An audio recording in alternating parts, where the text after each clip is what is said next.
अभंगातून तुकोबराय सर्वसामान्य जीवाला नवरात्रोत्सवामध्ये आपण जिला उपास्य म्हणून जिची उपासना करतो त्या देवीचं थोडंसं अनन्यसाधारण महत्व काय आहे ते सांगण्याचा प्रयत्न करतात. खरं तर आपल्या आयुष्यामध्ये खूप साऱ्या देवी असतात, पण त्याच्यामध्ये देवी म्हणून पूजलं जाणारं प्रथम व्यक्तिमत्व म्हणजे आई आहे. तुकोबराय म्हणतात माझ्या जीवनातली अत्यंत महत्वपूर्ण असणारी जी माता आहे ती मला या संतांनी माहिती करून दिली. मग तुकोबरायांना काही साधकांनी विचारलं, तुकोबराय तुम्हाला नेमकी कोणती आई प्राप्त झाली, कोणती आई माहिती करून दिली संतांनी? तुकोबराय तुम्हाला तुमच्या आयुष्यात आया किती आहे? तुकोबरायांनी सांगितलं एक नाही दोन नाही तब्बल माझ्या आयुष्यामध्ये 5 आया आहे. तुकोबरायांच्या माता किती आहे?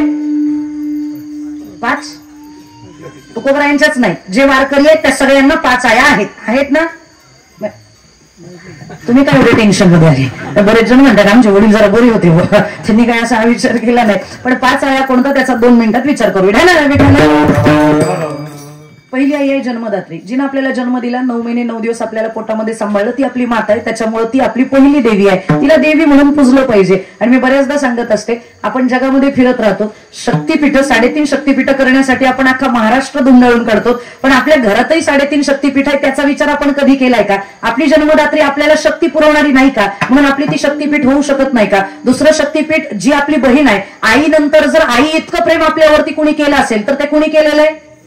बहिणीनं केलेला आहे. फक्त दुय्यम निबंधक कार्यालयात ती नीट वागली तर ती वागू नाही तर न वागो, पण ती जी बहीण आहे ना ती बहीण आपल्यासाठी सार सर्वस्व असते. भाऊ जर मोठा झाला ना तर एखाद्या वेळेला गरीब बहिणीला विसरू शकतो, पण जर बहीण श्रीमंत असेल ना तर ती गरीब भावाला कधीच विसरत नाही. ती हातल्या हातानं का होईना पण त्या भावाला मदत करण्यासाठी प्रयत्नशील असते. आई नंतर आई इतकं प्रेम करणारी असते ना ती बहीण असते. आणि सगळ्यात जास्त गुपित जी आईला पण माहिती नसतात ती तुमची कोणाला माहिती असतात?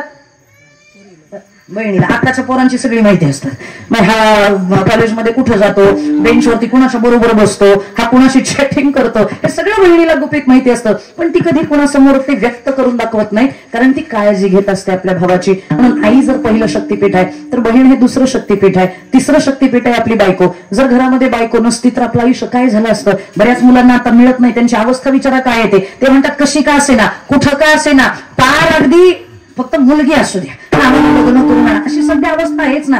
ज्यांचं लग्न झालंय त्यांना बायकोची किंमत कळत नाही. ज्याच्या आयुष्यात नाही त्याला विचारा. बायको आहे म्हणून घराला किंमत आहे. बायको जर 8 दिवस घरामध्ये नसेल ना, ती जर माहेरी गेली ना तर घराला स्मशान काळा येते हो. आणि ती काही करत नाही. काही क्षणांची जी पत्नी असते ती अनंत काळाची माता असते असं शास्त्रानं आपल्याला सांगितलेलं आहे. पण आपण त्या बायकोचा कधी विचार केला नाही. बरेच पुरुष आपल्या बायकोला म्हणतात काय काम असतात ग तुम्हाला घरामध्ये?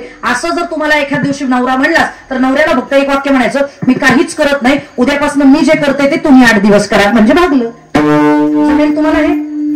सकाळी उठल्यापासून ते रात्री झोपेपर्यंत तिचा हात बसत नाही, पण तरी सुद्धा तिला प्रश्न असतो की तू घरामध्ये काय करतेस. आणि तिनं केलेल्या कामाचं चीज नाही होत कधी का?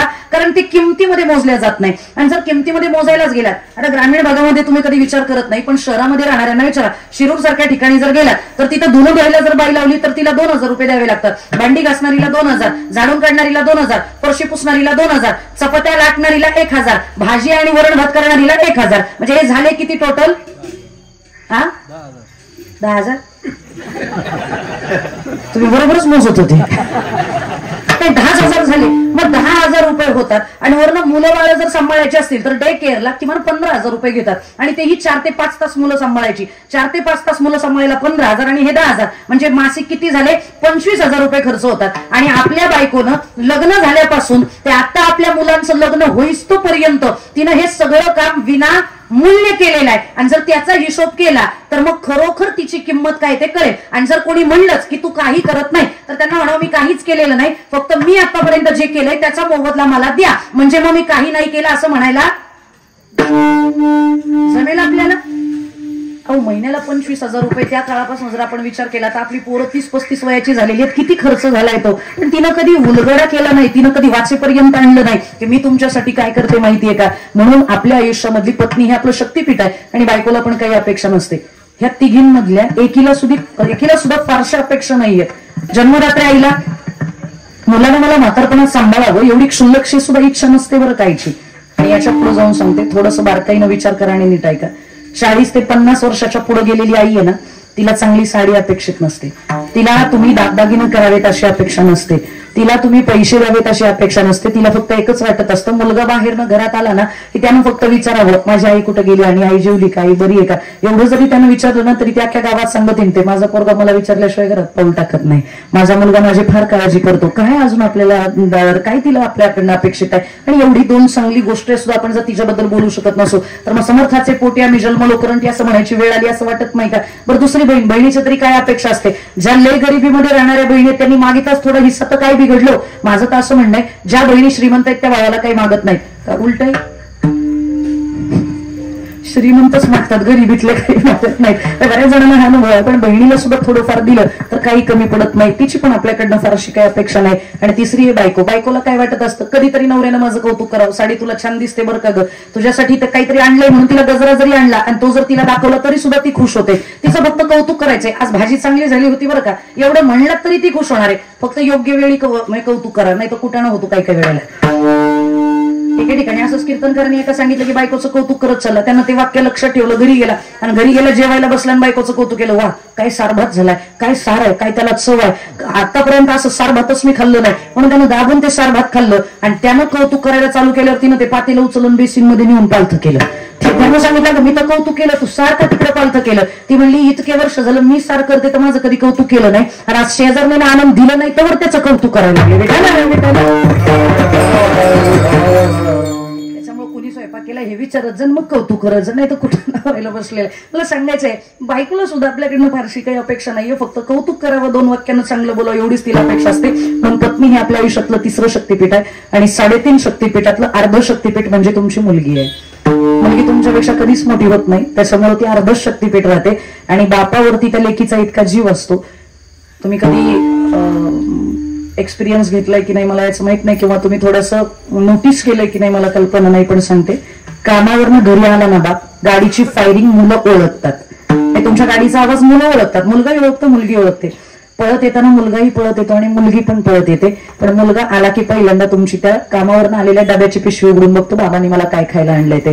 जर खायला आणलं असेल तरच तो खुश होतो आणि नसेल आणलं ना तर तो पाय आदळत आपटतच माघारी जातो, पप्पांनी मला काहीच आणलं नाही म्हणून तो रडत रडत तक्रार करत आईकडे जातो. पण जी मुलगी पळत येते ना, ती पळत आलेली मुलगी ती तुमचा डबा बघत नाही, बाबांनी माझ्यासाठी काय आणलंय ते बघत नाही, ती पळत येते आणि त्या बाबांना घट्ट मिठी मारते.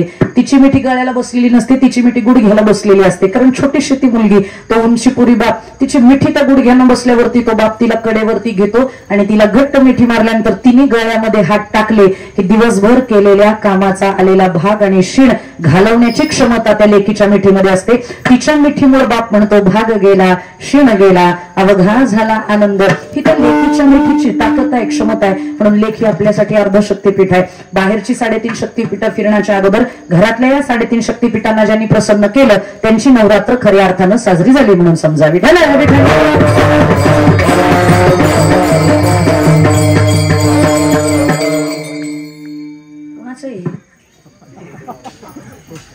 खरंच भाग्यवंत असेल ते एवढं, पण ते असलं भारी नाचतंय ना. आणि ते फक्त वारकरी नाहीये, ते मॉडर्न पण आहे. त्यानं शेंडी पण राखली पण इथनं एक्सप्रेस हायवे पण काढलाय. ते नाचते का भारी, मी इकडे तिकडे इथंच नाचणार, दिसलो पाहिजे मी नाचतो इथे. हुशार बुद्धिवंत मुलं आहेत आताची. चला धन्य माता पिता तयाचे म्हणलं पाहिजे. या वयामध्ये पोरं गाड्या बिड्या खेळतात, त्या वयात ते टाळ घेऊन नाचते. तुकोबारायांना विचारलं तुम्ही जन्मदात्या आईचं ऋण व्यक्त करताय का. तुकोबारायांना म्हणले माझ्या अगदी कातड्याच्या चपला करून जरी तिच्या पायात घातल्या ना तरी तिच्या ऋणात मी उतराई होऊ शकत नाही, म्हणून मी तिला नाही बोलवत. ती मला माहितीच आहे, ती काय माहिती करून घ्यायची संतांकडनं. मग तुकोबाराय तुम्ही कोणत्या देवीला ओळखलं म्हणताय. तुकोबारायांनी दुसरी आई त्या साधकानं विचारली.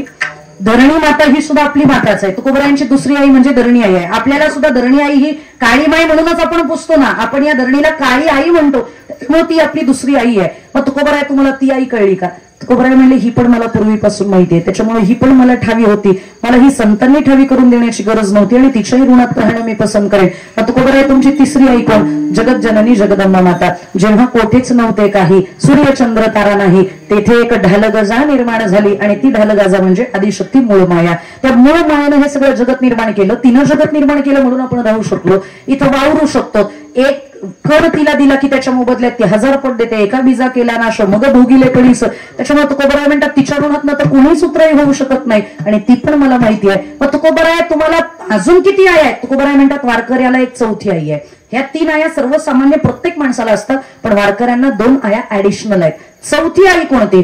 साधकाचा माया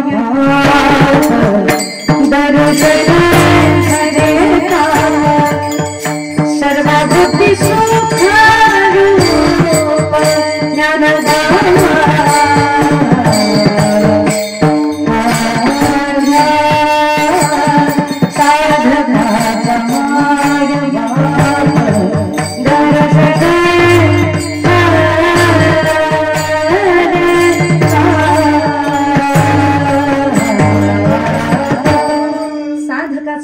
दर्शने हरे ताप सर्वभूती सुखरूप ज्ञानोबा माझा. ज्ञानराज माझी अनाथाची माय एका जनार्दनी पाय वंदित असे. ज्ञानोबा या आई आहे, बरं ती आई फक्त साधकाची नाही. ज्ञानराज माझी योग्याची माऊली तेने निगमवल्ली प्रगट केली. साधकांचा मायबाप, वारकऱ्यांचा मायबाप, अनाथांचा मायबाप, योगियांची माय असं ज्यांना म्हणलं जातं ते ज्ञानोबराय. मग ज्ञानोबरायांना तुम्ही इथं बोलवताय का? त्यांना आठवताय का? तुकोबराय म्हणतात त्या ज्ञानोबरायांनी तर इतके उपकार केले की मी सांगू शकत नाही. केले उपकार सांगू मी काय बाप ना काही माय. जेणेकरून भगवंताची प्राप्ती कशी होईल हे सांगणारे ज्ञानोबराय, त्याच्यामुळं त्यांच्या ऋणात राहणं पसंत करेल. त्याच्यामुळे ती पण मला संतांनी माहिती नाही करून दिली. मग 5वी आई तुकोबरायने विचारली. आता ही शेवटची आई सांगा तुकोबराय, ह्या आईबद्दल तुम्हाला माहिती नव्हतं का? कोणती 5वी आई आहे? त्यावेळेला तुकोबरायांनी सांगितलं, या वारकरी संप्रदायामध्ये पंढरपूर निवासिनी जी आहे, विठाई किठाई माझी कृष्णाई रंगा येई, ती जी विठाई आहे ती वारकऱ्यांची माय आहे. आणि त्या पांडुरंगाला आम्ही आई म्हणतो. का आई म्हणतो? कारण आमची सगळीच नाती त्याला लागली जातात. तुका म्हणे माता पिता गुरु बंधू तुझी कृपा सिंधू पांडुरंगा. ज्ञानोबराय सुद्धा म्हणतातच की हो, सकळ ही गोत माझे पंढरी सजाण बांबर कुमार देवी बराशे विठ्ठलाच्या. आमची सगळी नाती त्याला लागलेली आहेत म्हणून ती आमची आई आहे. मग काही जणांनी विचारलं तुकोबराय काही काय बोलतात? आईचा जागरण गोंधळ करावा लागतो. जसा या नवरात्रोत्सवामध्ये या आईचा 7व्या माळेला 9व्या माळेला जागरण गोंधळ होतो. धरणी मातेचा सुद्धा 15 ऑगस्ट 26 जानेवारीला आम्ही ऋण व्यक्त करतो. आईसाठी जन्मदात्री आईसाठी मदर्स डे असतो. तसं ज्ञानोबरायांचा कार्तिक 16 होतो. मग तुमच्या या पांडुरंगाचा जागरण गोंधळ झालेला आम्ही कधी बघितला नाही. तर नाथ महाराज सांगतात तिचा सुद्धा जागरण गोंधळ होतो. आणि तो कधी होतो? आषाढी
गोंधळासी दाटी हो, पुंडलिका दिवट्या शोभेवाळा वंटी हो, एका जनार्दनी अंबा उभी कर ठेवणी कटी हो.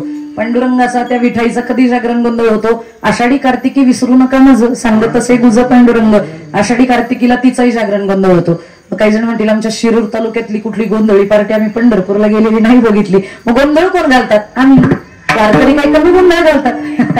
आणि म्हणतो का बरं म्हणतात आम्ही गोंधळी गोंधळी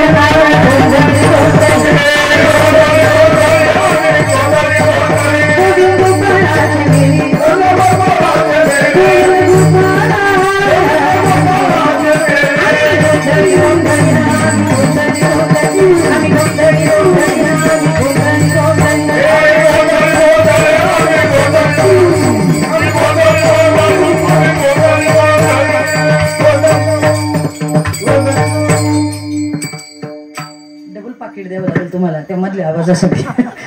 गोंधळी गोंधळी गोविंद गोपाळाचे मेळी आमचा घालावा गोंधळ वासुदेव हरिनाम संबळ. मग आता हा गोंधळ घातल्यानंतर देवी प्रगटते का? नाथांच्या समोर आली. अनादि निर्गुण निर्गुण